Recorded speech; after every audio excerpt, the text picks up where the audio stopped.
Mas bom, dando continuidade ao nosso curso de eletromagnetismo, na última aula eu cheguei a comentar com vocês a respeito de 3 tipos possíveis de respostas magnéticas que o material pode ter. Okay? As que a gente discutiu foram o paramagnetismo, o diamagnetismo e o ferromagnetismo. Cada um deles, obviamente, tem as suas particularidades, e existem mais do que somente essas 3 classificações. Porém, uma coisa que é importante é que vocês devem ter percebido que em todos os casos, todas aquelas 3 explicações, e isso pode ser estendido para as outras respostas magnéticas, que não somente as 3 que eu falei, todas elas, de alguma forma, tinham origem ali, nos momentos de dipolo dos constituintes dos materiais. E isso, na verdade, é uma relação geral. Toda vez que você tem algum material que tem resposta magnética, essa resposta sempre vai ser dada por conta dos momentos magnéticos gerados pelos seus constituintes. Agora, os momentos magnéticos, eles interagem fortemente com seus vizinhos ou não? O tipo de momento magnético que a gente vai estar pegando, ele é gerado por spin ou por momento angular orbital? Enfim, existem diversas maneiras diferentes que o conjunto desses momentos magnéticos podem responder a um estímulo externo, a um campo magnético externo.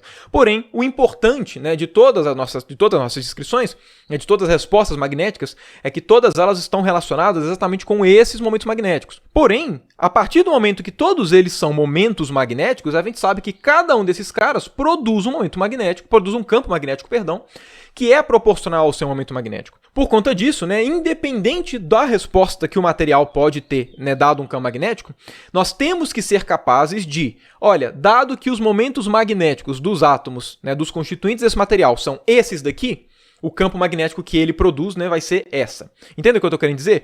Porque o tipo de resposta magnética diz respeito a como esses caras, a uma descrição de como esses caras vão se comportar. Mas a partir do momento que eles já se comportaram, digamos assim, a partir do momento que a situação estabilizou, cada um desses momentos magnéticos vai ter uma direção específica. Cada um deles vai estar apontando para uma certa direção e sentido. Por conta disso, para que a gente possa fazer uma descrição de materiais magnéticos, de como materiais respondem a campos magnéticos, independente da forma como ele responde, o primeiro passo é a gente conseguir calcular o campo magnético dado a configuração de momentos magnéticos que esse material apresentou. Até porque na última aula a gente discutiu bastante como é que faz para calcular o campo magnético, mas todos os campos magnéticos que a gente calculou, eles sempre eram oriundos de correntes elétricas. Eles sempre eram gerados por correntes. E no caso, quando a gente pega materiais magnéticos, quem gera esses momentos magnéticos não são correntes. Tudo bem, momento angular orbital pode gerar momento magnético, mas de forma geral o comportamento desses caras está relacionado ao spin, certo? E o spin não tem análogo clássico. Então é importante que a gente saiba fazer uma descrição do campo magnético que independa da corrente e que leve em conta somente o momento magnético. Por quê? Porque se o momento magnético for gerado por corrente, beleza, aí a gente cai nos casos que a gente trabalhou. Se o momento magnético tiver uma outra origem, nesse caso daqui, do spin, que é uma origem quântica, não tem problema. Se a gente souber falar quanto é o momento magnético, a gente vai ter uma forma de se calcular quanto que é o campo magnético. E para poder fazer isso, eu vou introduzir aqui com vocês a grandeza que nós chamamos de magnetização, que é o análogo magnético daquela polarização que a gente discutiu nas aulas de campos elétricos na matéria. Para que a gente possa descrever qual que é o campo magnético, ou de uma maneira mais geral, qual que é a resposta magnética de um material, que é composto por diversos momentos magnéticos, a gente vai fazer aqui um procedimento que a gente fez bastante ao longo desse curso, que é o quê? Se vocês se lembrarem, nas aulas de magnetostática, eu cheguei a calcular com vocês qual que é a resposta magnética que um momento de dipolo magnético produz. Na verdade, eu não cheguei a calcular com vocês qual que é o campo magnético produzido por um momento de dipolo. O que eu cheguei a calcular com vocês é qual que é a contribuição que um momento de dipolo gera para o potencial vetor. Inclusive, foi a última aula que eu cheguei com vocês na expansão em multipolos. O que a gente chegou foi que o potencial vetor gerado por um dipolo, por um momento de dipolo, ele valia quanto? μ0 sobre 4π, momento de dipolo magnético, produto vetorial com R cursivo, dividido por R quadrado. Na prática, eu não cheguei a calcular com vocês o campo magnético, porém, a partir do momento que a gente tem esse potencial vetor, o que a gente pode fazer? A gente pode simplesmente chegar e calcular. B é igual a rotacional de A. Okay? Percebam que fazer isso, matematicamente vai ser um pouquinho chato. Enfim, a expressão do B, eu acho que deve ser óbvio para todo mundo que a expressão do B vai ser bem mais complicada, digamos assim, do que a expressão do A. Okay? A expressão do A já está aqui em mãos. E na prática, se a gente quer saber qual que é a resposta magnética que algum material produz, tanto faz se eu calculo o campo magnético ou o potencial vetor. Por quê? Porque se eu calculo o campo magnético, beleza, eu vou ter o campo magnético produzido por um momento de dipolo. Agora, se eu calculo o potencial vetor, Ok, ele tem a mesma informação, né? Ele tem toda a informação necessária que eu preciso para ter o campo magnético. Se eu tenho o potencial vetor, né, que uma certa configuração, né, magnética produz, basta eu tirar o rotacional que eu já tenho o campo magnético. Então, se o nosso objetivo aqui é entender qual que é o tipo de resposta magnética que um material composto por diversos momentos magnéticos possui, eu não preciso necessariamente calcular o campo. Eu posso fazer essa descrição em termos do potencial vetor. Porque depois, para saber o campo, é só a gente fazer o quê? Tirar o rotacional. Okay? Inclusive, se vocês se recordarem, né, lá de quando a gente trabalhou com campos elétricos na matéria, a gente fez um procedimento semelhante, né, para a gente descrever como é que era, né, o comportamento elétrico, a resposta elétrica de um material polarizado. Eu não calculei com vocês qual que era o campo elétrico produzido pelo material. O que a gente calculou foi qual que era o potencial eletrostático. Por quê? Porque uma das grandes vantagens do potencial, seja potencial escalar, seja potencial vetor, é que, de uma maneira geral, as expressões matemáticas relacionadas a ele são mais simples do que as expressões relacionadas aos campos elétricos e magnéticos. Então, se a gente quer saber somente, né, descrever de forma elétrica ou de forma magnética alguma coisa, né, na maior parte das vezes é mais conveniente fazer isso em termos dos potenciais, porque eles carregam uma estrutura matemática, digamos assim, mais simples. Ok? E, bom, né, se a gente já sabe qual que é o potencial vetor gerado por um momento de dipolo magnético, é só a gente fazer agora, né, de fato, o que a gente fez em todo o nosso curso, que é o seguinte: esse cara daqui, esse material, ele não é uma superposição de momentos de dipolo magnético? Então, na prática, para eu saber qual que é o comportamento magnético desse cara, basta eu fazer um princípio de superposição aqui. Cada um desses momentos de dipolo, obviamente, são muito pequenininhos, certo? Afinal de contas, esses caras, né, são de escalas atômicas. Então, o M produzido por cada um desses caras é um M muito pequeno. Tão pequenininho que eu vou chamar, né, cada um dos M's produzidos, né, cada um dos momentos magnéticos produzidos por esses momentos de dipolo daqui, né, por esses átomos, eu vou chamar esses caras daqui de quê? Vou chamar eles de D. M, exatamente por eles serem muito pequenos. Por conta disso, se eu quero calcular o potencial vetor que essa configuração produz neste ponto daqui do espaço, por exemplo, ok? Poderia ser um ponto qualquer, né? Eu peguei esse ponto aqui como ponto arbitrário, né? O que a gente tem que fazer, né? Se eu quero calcular a contribuição do potencial vetor que esse momento de dipolo dm gera nesse ponto. Bom, né? Eu tenho que saber qual que é a distância deste cara para o ponto que eu estou querendo calcular, ok? Porque esse cara daqui vai definir o nosso vetor R cursivo. Ok?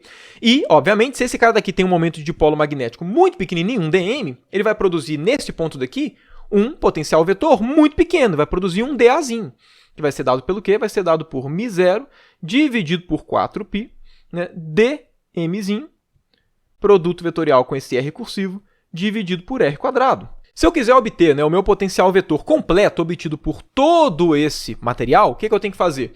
Eu tenho que integrar ambos os lados, certo? Integra, que seria equivalente a some as contribuições, os dAzinhos, de cada um desses momentos magnéticos. Como essa integração tem que ser feita, né, somando a contribuição de todos os momentos de dipolo, né, magnético que estão espalhados nesse cara, né, ou seja, que estão espalhados nesse volume V, pela nossa experiência, né, daqui do nosso curso de eletromagnetismo, a gente sabe que é mais conveniente fazer essa integração no volume.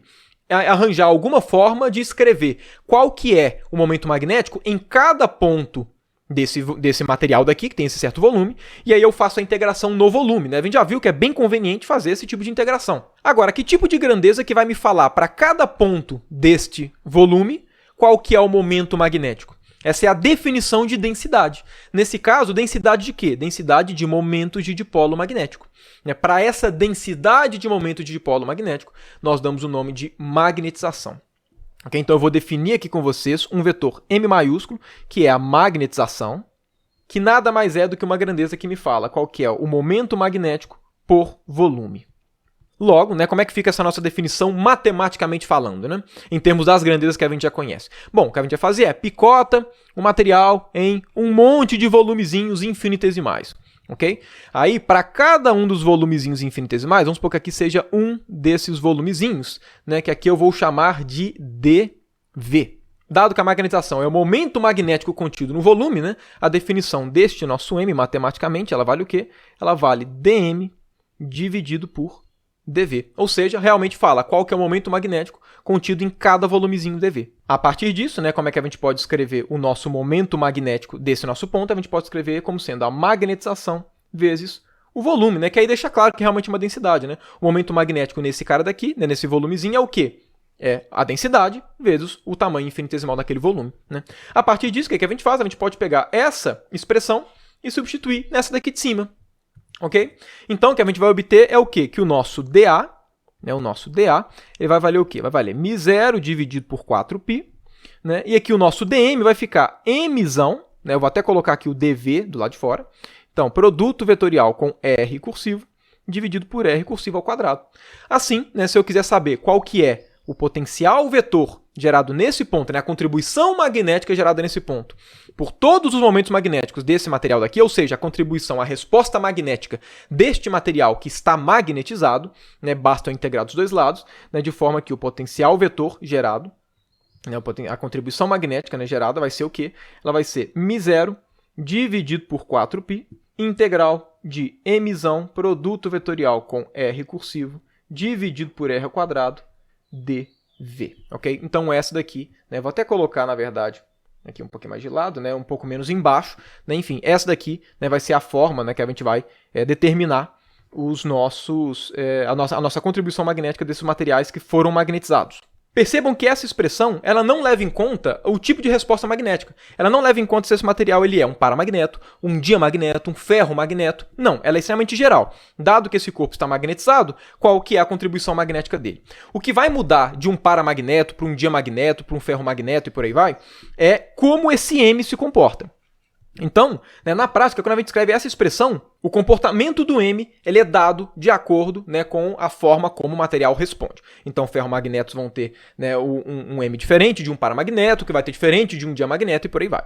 Aproveitando que essa expressão daqui ela é extremamente geral, né, ela não leva em conta o tipo de material que a gente está trabalhando, né, eu ainda vou devagar um pouquinho mais sobre essa expressão com vocês, principalmente na próxima aula, né, que eu vou abrir aqui, né, essa expressão para que a gente possa ver aparecendo as correntes de magnetização. Essas correntes de magnetização são correntes fictícias, né, correntes matemáticas, que nos permitem calcular as contribuições magnéticas de materiais, né, que a origem magnética é quântica, através de correntes elétricas, fazendo com que esse tipo, né, de tratamento seja análogo ao que a gente fez nas aulas de magnetostática. A ideia é completamente análoga, né, àquelas correntes de polarização que a gente viu, né, nos campos magnéticos na matéria. Mas enfim, né, então eu ainda vou discutir, né, com vocês nas próximas aulas, né, alguns aspectos gerais que não levam em conta nenhum tipo de material com resposta magnética específica, né, questões gerais mesmo. E aí, depois disso, né, eu vou definir com vocês a classe de materiais que a gente vai abordar, né, mais especificamente, que são os materiais magnéticos, né, para que a gente possa, né, estudar um pouquinho mais a fundo, né, para um caso específico,